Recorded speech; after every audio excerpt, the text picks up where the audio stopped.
Hello students, welcome to grammar class, video 2 of lesson 1, the sentence. We already studied what a sentence is, isn't it? Sentence is a group of words which should be arranged in correct order in order to form a meaningful one, that we already studied. Then we also studied different types of sentences. Which are they? We studied there are 4 types of sentences: declarative, assertive, otherwise called as assertive. Then we studied imperative, interrogative and exclamatory. These are some of the topics that we studied in the last video. Then interrogative sentences can be divided into yes or no questions, WH questions, that also we studied. Then we studied subject and predicate are the 2 parts of sentence, and how to find out the subject and predicate, that also we studied. Now our next topic, phrases and clause, page number 9. What is a phrase? A phrase is a group of words that make sense but not complete sense.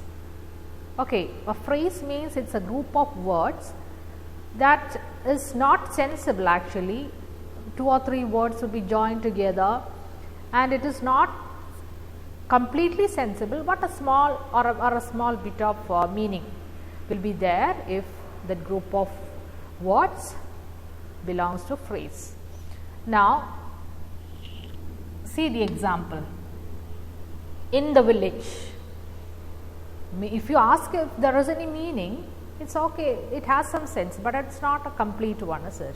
In the village, what in the village, it's not clear. At the door.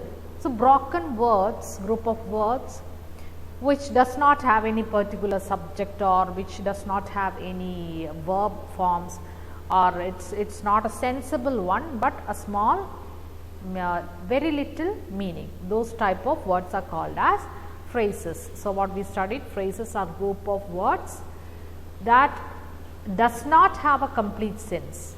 It is sensible but not a complete meaning. Those type of words are called as phrases. Now what is a clause? A clause is a group of words with a subject and a verb. It may or may not make complete sense.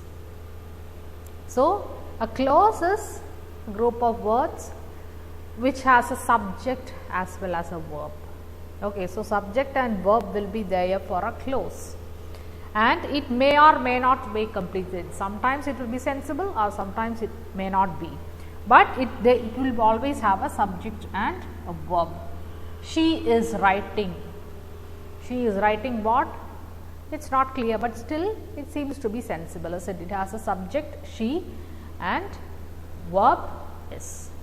The boy is going. The boy, subject, is going, verb. Here also is writing, verb. So a subject and verb will be there for a clause.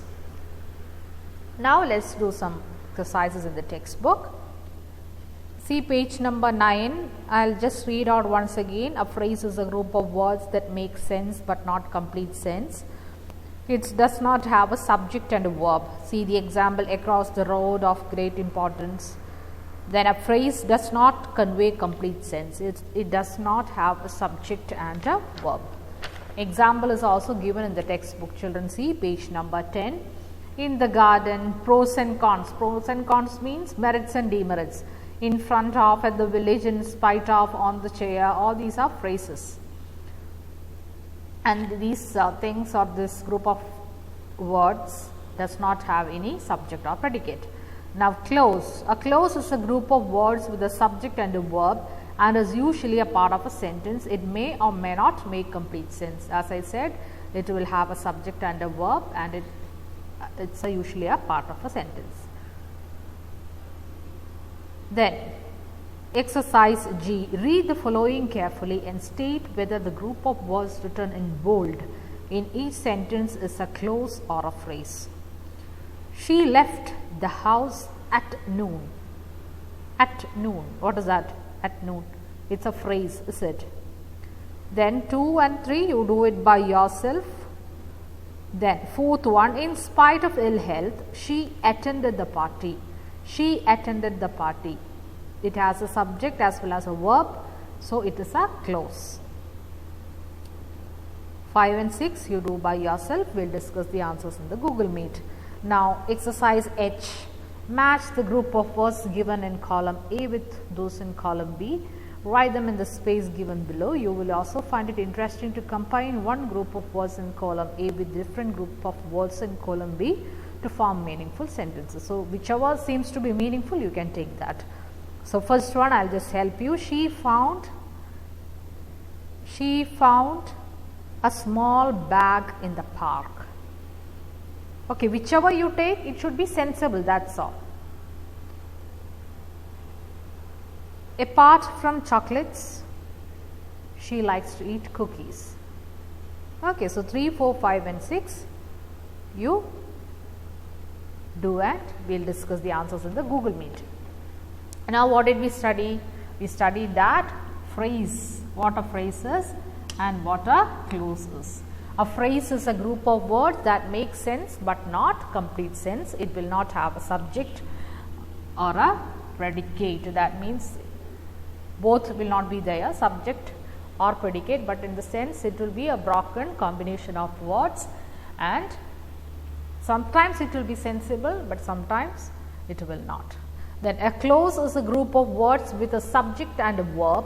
It may or may not make complete sense. So, what is the difference between a clause and a phrase? A clause will have a subject and a verb. Verb is a part of predicate, that you know. Okay, but in phrase there will not be any subject or any other predicates. Can you see any proper subjects or predicates? No. But here in clause it will have subject and predicate. So, she is writing, the boy is going. I hope you understood the topic.